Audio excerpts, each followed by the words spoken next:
उदयपुर सांसद डॉक्टर मन्नालाल रावत ने केंद्रीय बजट को रिफॉर्म एक्सप्रेस बताते हुए कहा कि यह बजट किसान, मजदूर, महिला, युवा, मध्यम वर्ग, एमएसएमई और उद्योग जगत सभी को तेजी से आगे बढ़ाने वाला है। बजट में महिलाओं के लिए लखपति दीदी से आगे की योजनाएं, पर्यटन विकास, 10,000 गाइड तैयार करने, विदेश में पढ़ने वाले छात्रों के लिए टीसीएस घटाने और शिक्षा को रोजगार व उद्यमिता से जोड़ने जैसे महत्वपूर्ण प्रावधान किए गए हैं। उन्होंने कहा कि यह बजट सबका साथ, सबका विकास, सबका विश्वास की भावना को साकार करता है और कैंसर व डायबिटीज जैसी बीमारियों की दवाइयों को सस्ता करने की घोषणा से आमजन को बड़ी राहत मिलेगी। ये बजट एक समृद्ध, सशक्त और आत्मनिर्भर भारत का रोडमैप है। आज प्रस्तुत किया गया केंद्रीय बजट भारत की जितने भी सुधार के काम हो रहे हैं उसको तेजी से आगे बढ़ाता है। हम कहेंगे यह रिफॉर्म एक्सप्रेस है।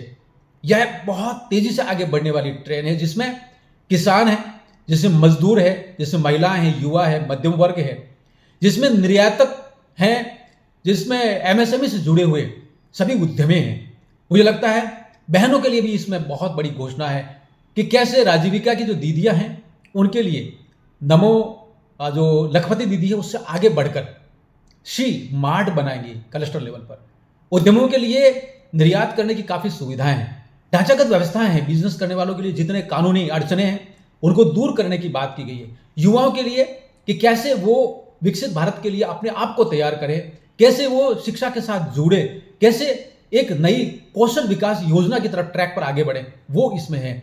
और इसमें है पर्यटन स्थल पर विकास करने की बात कि कैसे 10,000 से अधिक गाइड बनाए जाएंगे, कैसे विरासत की जो बातें हैं उनको जो सांस्कृतिक जो पर्यटक के स्थल हो सकते हैं उनको जोड़ने की बात की है। दवाओं को सस्ती करने की बात हुई है। वृद्धजनों के लिए इसमें अच्छी घोषणा है। मुझे लगता है यह जो बजट है, यह बजट विकसित भारत का माननीय नरेंद्र मोदी जी का जो सपना है उसको आगे बढ़ाता है और सपने के अनुरूप जो कुछ भी किया जाना वो सब कुछ है पूरे भारतीय समाज के लिए और साथ ही साथ भारत को ग्लोबल लीडर बनाने के लेकर है।